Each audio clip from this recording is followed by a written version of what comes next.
Greetings, everyone. Before we begin today, I would just like to ask for a brief moment of silence in memory of Mr. Najee Ali Baker.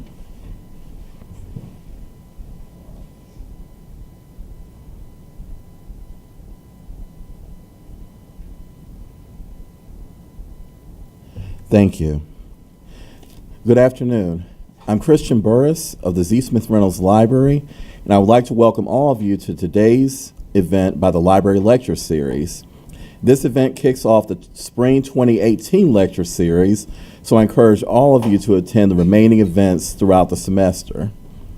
For the past 18 years, Wake Forest University and Winston-Salem State University have held a joint celebration on Martin Luther King Jr. Day that also recognizes the bond between the two institutions when students from both schools participated in sit-ins that began on February 8, 1960 at a segregated Woolworth's lunch counter in downtown Winston-Salem, 1 week after those protests began in Greensboro. On February 23rd, 10 white students from Wake Forest College, as it was then called, 11 black students from Winston-Salem Teachers College, as it was then known, and Carl Matthews, a resident of Winston-Salem, were arrested for their nonviolent protests. The sit-ins continued, but Winston-Salem had the first successful resolution in North Carolina as the lunch counter was later desegregated on May 23, 1960. Each year, the Building the Dream Award has been awarded to students and faculty staff from both Wake Forest and Winston-Salem State, recognizing those individuals for their work as it contributes to the dream of Dr. Martin Luther King Jr. for public service and action. If there are any past winners of the Building the Dream Award with us today, would you please stand and be recognized? Okay. Well, in their absence, thank you for your service. Since 2011, the Library Lecture Series has featured the immediate past winner, particularly the student winner, to present their own lecture on their work. This year, we are fortunate to recognize with us the 2017 student winner of the Building the Dream Award, Ms. Rose O'Brien. She is a senior politics and international studies major from Winston-Salem, North Carolina, and in addition to being a Carswell Scholar, she also received the Richter Scholarship to work at a refugee center in Italy, work which she continues here in Winston-Salem through the Refugee Resettlement Office here. Ms. O'Brien is also the president and founder of SAFAR, the Student Association for the Advancement of Refugees. For this work, she was awarded the Martin Luther King Jr. Building the Dream Award in 2017. Ms. O'Brien will discuss today her experience working with refugees in both Italy and the United States and the life-multiplying and gratifying experience of creating friendships across religion, race, class, and nation. Without further ado, Ms. Rose O'Brien.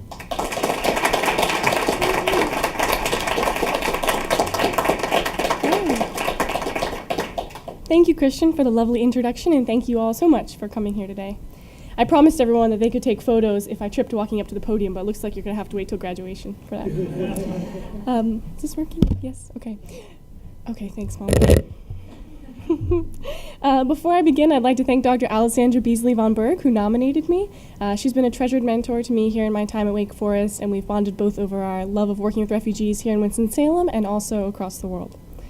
My time at Wake Forest has been blessed by a number of mentors, some of whom are in the audience today, Dr. Sylvia Taboni-Craft and also Dr. David Coates. Thank you for taking me under your wings and pushing me in the directions that brought me here today. Lastly, I'd like to acknowledge that I'm not the only 2017 MLK Building the Dream Award winner, and that we also owe a round of applause to my friend Cassandra Ray-Bouloir, who was honored last year and graduated. And I'd also like to congratulate my friend Jenny Mai, who won the 2018 award earlier this week. So let's give a round of applause for them.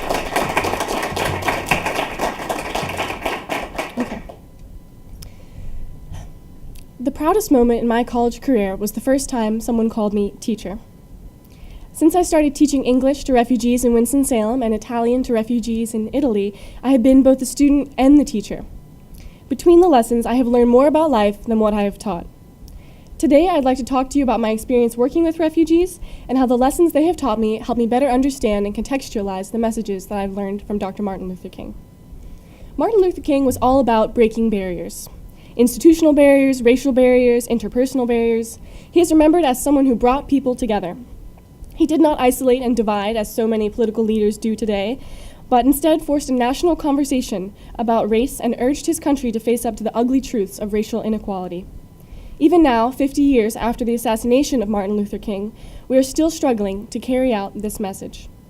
Racism and xenophobia play heavily into our politics and media. More than ever, contempt, that ugliest of sentiments, has reared its ugly head. The reason for this is what author Chimamanda Ngozi Adichie calls the danger of a single story. In a speech she gave almost 10 years ago, Adichie explains that telling a single story about a community reduces and flattens their identity to a stereotype. The problem with stereotypes, she says, is not that they are untrue, but that they are incomplete. They make one story become the only story. The consequence of a single story is this: it robs people of dignity. It makes our recognition of our equal humanity more difficult. It emphasizes how we are different rather than how we are similar. To better illustrate her point, I'd like to invite you into one of the most powerful and personal experiences of my college career. In 2015, the refugee crisis was all over the news. Every day, newspapers and TVs showed pictures of crying men on the beaches of Greece and mothers looking for their children amongst piles of life jackets. Syrian refugees had been leaving Syria for years, but the Western media started to really pick it up when refugees were coming to Europe, and they termed this as an invasion or something similar to a natural disaster like a wave or a tsunami. There was so much confusion about this point that by October 2015, there was actually a panel here in this room called The Syrian Tragedy, where students were eager to learn more, and the entire place was packed. Around that time, my professor in the Italian department, Dr. Sylvia Taboni-Kraft, came to me with an idea to apply to a Richter research grant here from Wake to work with refugees in Italy. It seemed like a good idea at the time, so we worked about 7 months on this idea. Dr. Taboni-Kraft had Skype interviews with people in Italy, she sent emails, and she even got me a room here at a convent in Italy with some nuns. And much to my dad's disappointment, I did not end up becoming an Italian nun, but that's a different story. Still, no matter how much preparation we did in the United States, nothing could have prepared me for the reality of being alone in Trieste, a small city on the border of Slovenia, equipped with only 2 years of Italian classes and the address of my new workplace in my pocket. When I arrived, the Italian Consortium of Solidarity sent me to teach Italian at a large residential community, which is what you see pictured here. This is one of the classrooms, with 52 men from Afghanistan and Pakistan. I was a 20-year-old Catholic American woman who spoke intermediate Italian and English, and my students would be older Muslim men from Afghanistan and Pakistan. My anxieties about the single story that I had heard about them began to sneak into my mind even before I met them. I remembered an American man who told me to carry a pocket knife just in case one of them tried to mug me. I remember a neighbor who told me that men from their part of the world would have no respect for a female teacher. Above all, I remember a lady on the bus in Trieste who said that I was wasting my time trying to teach them Italian because they came from a culture that had no respect for education. What I actually found put those comments to shame. My first interaction on my first day teaching set the tone for the entire summer, and it went a little like this. So I have arrived in Trieste, and my dad, right there, who came with me to Trieste to see me off, left that morning.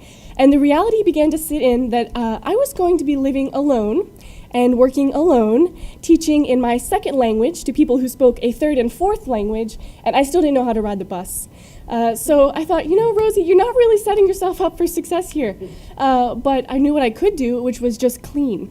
So I went to this house, Casa Gozzi, where I was going to be working, and I just started scrubbing furiously. I was cleaning the entire place, it's all four floors. And I was keeping my head down and trying not to do anything that looked un-Italian.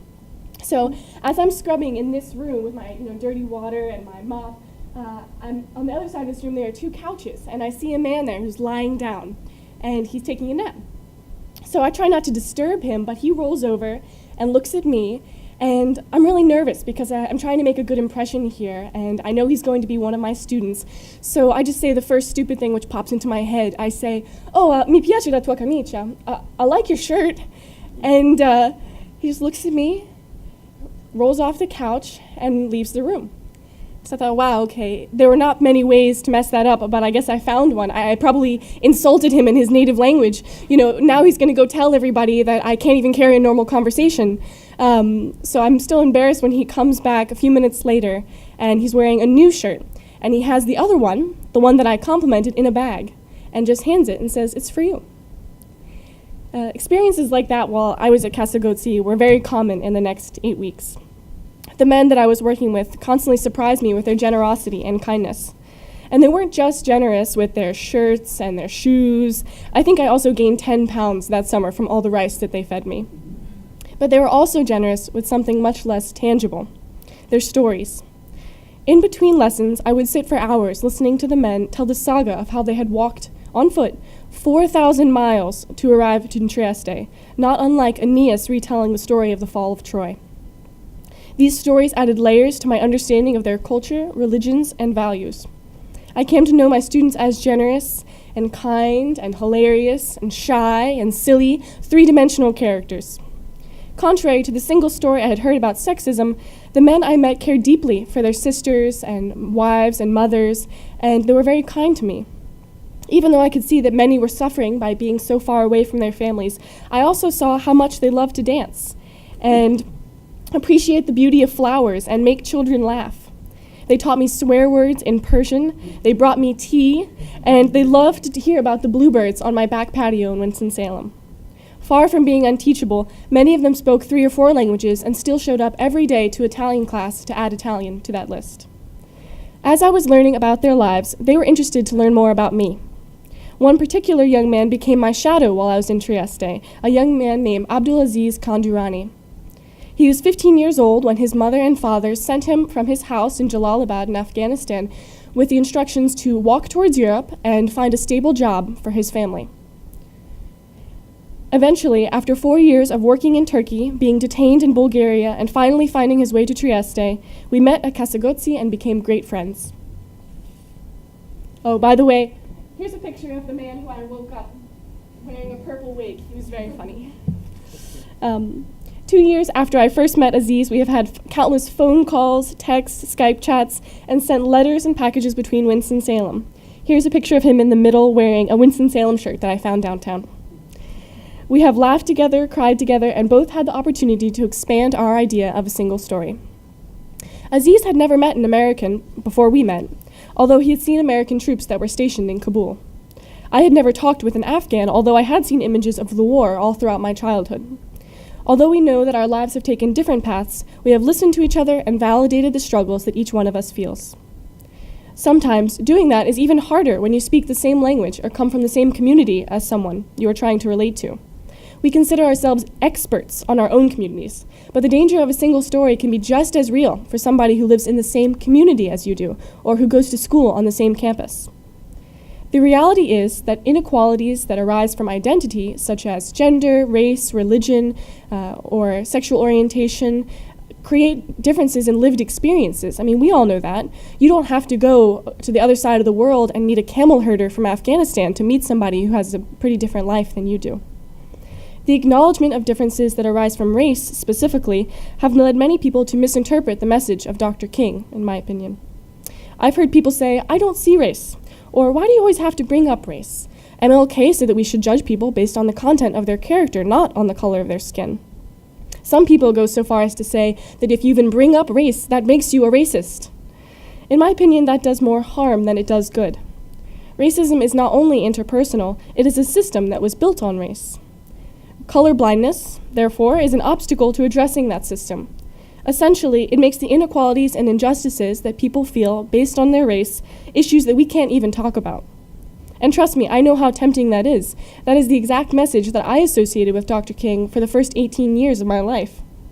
In fact, I remember saying something to that effect the very first time that I ever heard about his legacy. So to prove it, here is a picture of 5-year-old Rosie. When my family had just moved to Winston-Salem from Philadelphia, I was in Mrs. Jenkins' first grade class from Whitaker Elementary School, which is about 2 miles from here. We had a full class learning about Dr. King and about civil rights and his legacy, and I was getting the idea from the way that Miss Jenkins was reacting that this guy, Martin Luther King, was pretty important. You know, he was clearly someone that I should emulate.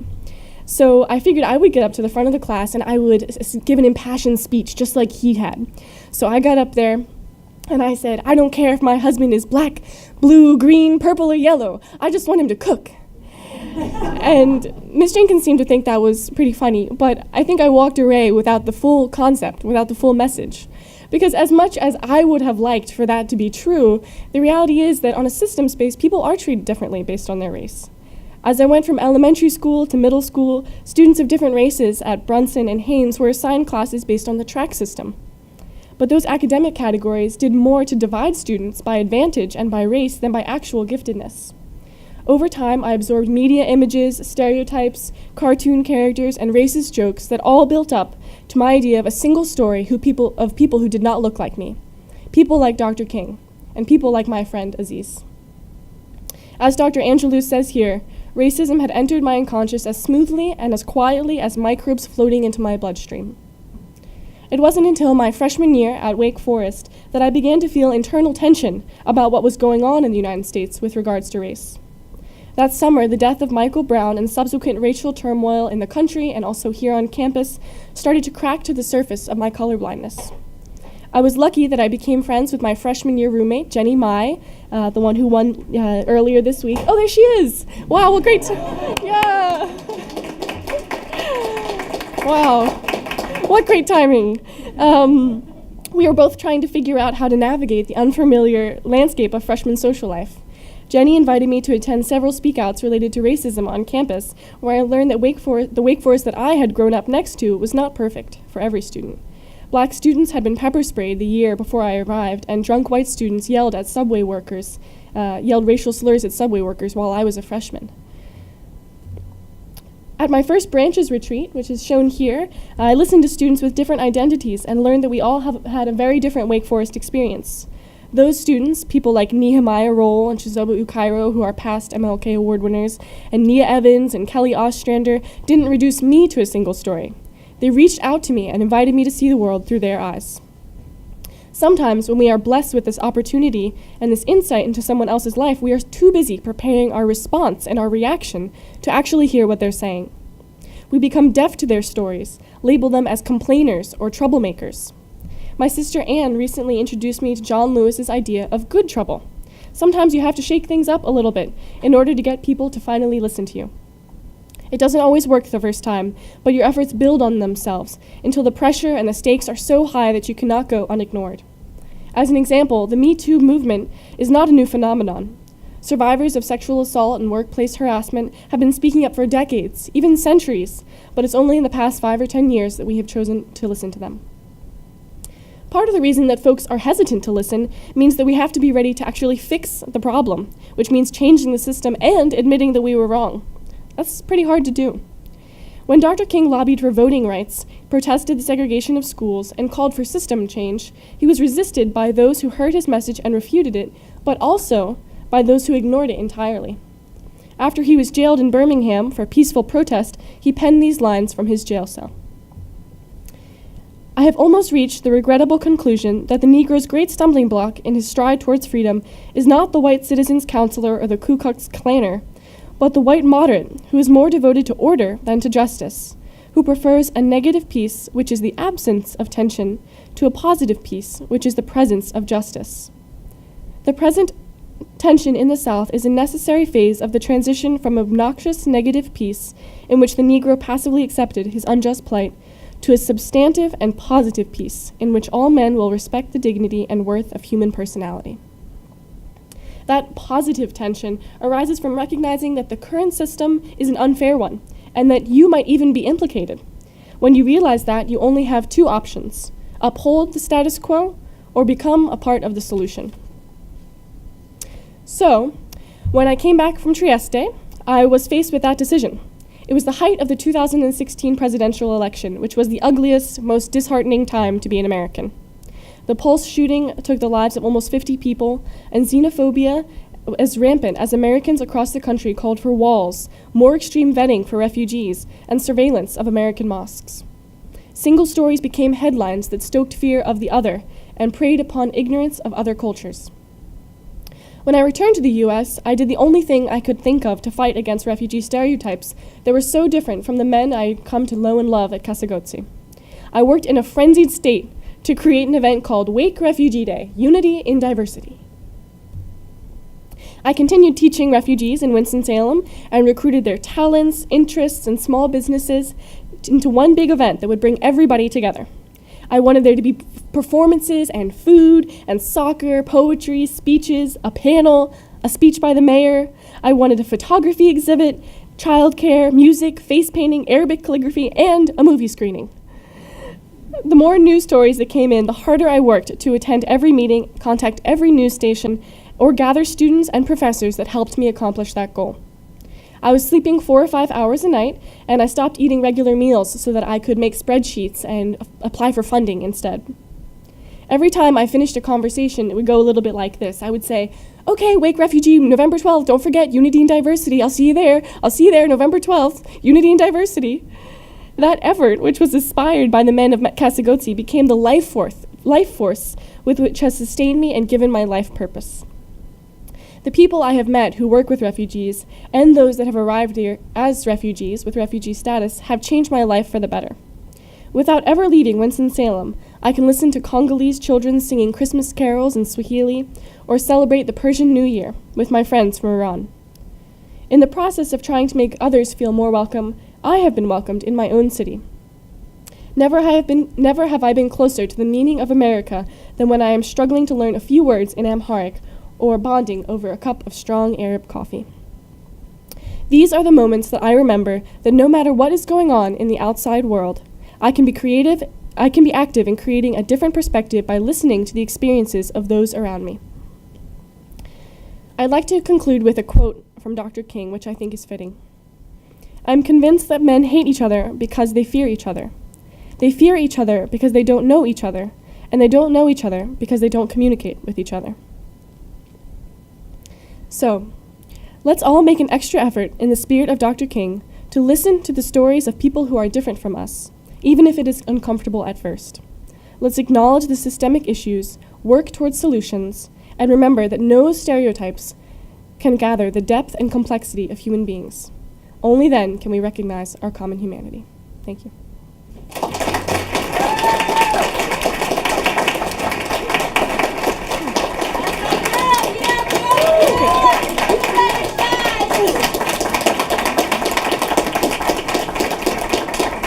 That's really not necessary, but thank you.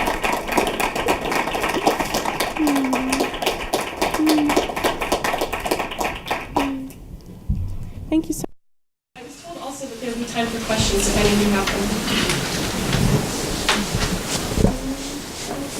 I'll ask you a question. Yeah, you go first. All right. I was kind of curious as to why specifically Trieste, because it was on the border of Slovenia and Italy, making it like easier, probably geographically for refugees to come there, or was there any other reason? Or? Yeah, you hit it on the nail on the head. That's basically it. A reason why there were more of them there. So there are a few routes that people arrive to Italy from. One of them is the land route, so people walking through the Balkans, which is why my friend Aziz was detained in Bulgaria, because he was walking up through that land route. Trieste was also a very interesting place for me to go and study because it has a past of many languages there. It's right between, it's literally 20 minutes from the border of Slovenia. When I went to the grocery store, I could see Slovenia right there. So it has a lot of languages that are, and a lot of cultures that are intertwined, even having some Slovenian schools and Italian schools in one city. So the people who live there are living a multicultural life, but then also the Afghans and Pakistanis that are arriving there are also bringing another culture to it. So we thought it would be an interesting place to study. Dr. Jaboni Kraft worked really hard to find different cities that would host me, or different places that I could go stay, and definitely staying with the nuns was a plus. So. Question. Yes. What do you think was the hardest part of what you did? Where there must have been times when you were there in Trieste, or when you've been here in Winston-Salem, when you felt frustrated or disappointed. What are the hardest things, and what have you learned from that? well, you know that there have been very tough moments about it. I think the hardest thing for me is that I can't fix everything because, well, there are a lot of reasons. Nobody can fix everything, but also I don't have the resources as a student or as a someone who's untrained to be the best teacher or to help people find housing or to help people with their Medicaid. Some things I can try to train myself on, but I just don't know. And so it's frustrating for me because a lot of people who especially are seeking asylum, people who are refugees here in Winston-Salem have some resources, but especially in Italy, who are seeking asylum have no official status. And so they don't have many resources available to them. So if they find someone who's kind to them, they really try to get all the information and help that they can, as any one of us would. And so those times when I've had to say, I'm sorry, I can't help you with this, I know that this is important to you, and I know that this is going to be bad if I can't help you find a job, or if I can't help you for the next full year, I can only stay for 2 months. I've had to acknowledge that. That's been very tough. And I think also I've gained a lot of encouragement from the people who I am working with, because they are the ones who are lighthearted and come back every day and say, I can keep trying, I can find another way, I'll get a new job, or I'll train myself in a new career. And so that has been very motivating to me. And one of the things I saw while I was in Trieste, which I think of often when I'm frustrated or there's something I can't fix, is this man Fahad. And let's see if I have a photo of Fahad here. Yeah, he's right there. Anyway, he's a very well-trained academic from Pakistan, and he spoke multiple languages. And one day I was trying to teach some Italian. I was working with Aziz in the first week of staying there. And Aziz was getting very frustrated because he was stumbling over all the words. He was just learning the alphabet, the Italian alphabet, and he just said, I can't do this. This is impossible. And Fahad said, I'll take care of it, Rose. And he turned to him and said, Aziz, do you know the word impossible, what it really stands for? And he was like, no. And he said, the I stands for I, and the M means make. I make it possible, so you can do it. And so sometimes I think about that when I have this big obstacle ahead of me, and I think, how am I going to provide a car for this family? Or how am I going to fix something which seems impossible? I think about Fahad and saying, I make it possible. Do it, Rose, you can do it. Yeah, Jen? You do a lot of stuff when you go through this. How do you take care of yourself when you desperately have to? Well, I rely on my friends and family, as always. As an example, earlier this week on Wednesday morning I came down with the flu, so as much as I would love to hug and thank you all for coming here, I will stay in arm's distance along the elbow tap. But I rely on my friends and family. When I said that I was sick, my parents took care of me, my boyfriend took care of me, and I canceled all my classes, so I rely on them to tell me when to stop. I don't always listen, but I try. Rose, a couple of questions. One, can you explain what the practical impact of World Relief has had here in Winston-Salem? Because not everyone may know about that. Sure. And then on a hypothetical point, what do you think that, just like in a very short statement, hypothetically, what do you think if Martin Luther King was alive today? What would he... I don't know that I'm qualified to answer. Well, of course you're not. Of course, no one is. But what advice do you think he would have for us? So the first question is about World Relief, which is the Refugee Resettlement Agency in Winston-Salem. And I got acquainted with them because before I went to Italy, a professor who met someone through the Italian department told me that there was some teaching going on in downtown Winston-Salem of refugees, and that, Rose, maybe it's a good idea before you start teaching Italian to teach some English. So I thought, okay, that's good advice. So I went down there and saw that their services they give are many. So not only do they help resettle people by picking them up at the airport and showing them around their new house, they also help them spend the money that they get while they're here at the government. They help them budget the paying back of the airplane ticket, because even if you're a family of 10 that's coming from the Congo, you have to pay all of that money back to the government. They help them with everything from dentist appointments to doctor's appointments. So they really are understaffed and overworked, but the work that they do is vital to supporting refugees in the community. And there are many, I mean, relatively, Winston-Salem has been a very receptive audience for refugees in the community because there's a lot of philanthropy here. And so a lot of you in the audience I'm looking at now have already been doing that work and visiting people in their homes and taking care of them. So there are probably, I would say, I don't know that recent estimates, but I know there are at least 200 Syrian refugees here in Winston-Salem and probably closer to 400 or 500 total. But I'm not sure. Then, even if you ask at World Relief, it's hard to pin down the numbers because people move a lot when they find other opportunities. And then as far as what Dr. King would say, like I said, I don't think I'm qualified to answer that. You know, when I grew up learning about him, a lot of what we learn is one or two quotes in class, and people tell you what his message is, but rarely do you ever study it. And part of that is not just the blame on my education, but a blame on myself because it's all available. And so in preparing for this talk, I read over a lot of his works, and I saw that basically everything that he would have said today, he's already said. The things that were issues in his time are still issues with us today. I mean, even reading that part there about the white moderate and how some people are more inclined to order than they are to justice. I think that's true today, and certainly I think that there are victories, and big and small, that had in the past 50 years since he was assassinated, but I think he would give us the same advice, to stay the course and, you know, be sure that you are as committed to the justice of someone else on their timetable, not on yours. Any other questions? Yeah, Dolly. How do you see your work that you've done throughout many years? Not that many, Dolly. How old do you think I am? Well, it's been a long time, but your work, I mean. So, how do you see that impacting and shaping what you do in the future? Well, I think, like I said when I was talking about Refugee Day, I've become a little obsessed with this. Everything that I do, I think, how can I use that for some of the families that I'm working with? Or, you know, wouldn't it be a great idea if we just invite all of them and we'll get buses and then we'll do this? You know, so I'm constantly in this mode of what's next? You know, how can I leverage these opportunities to help people who are not otherwise getting them? So I hope that I can do something similar to that in the future. I really love working one-on-one with people, and as people who are in the student club with me, SAFAR, there's a photo of them here, Amanda's with us here today, Alex here, no, organization is not my forte, which plays to my hand a little bit when working with refugees because things are very unpredictable. You know, someone will text you the night before at 10 o'clock, hey, can you go to the airport tomorrow morning? And because I'm a very fluid worker, that works for me. I'll just show up and make it happen. But as far as organizational skills of, you know, running SAFAR, it's not my forte, I'm embarrassed to say.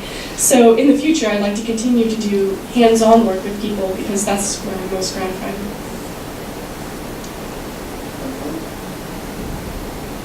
Okay.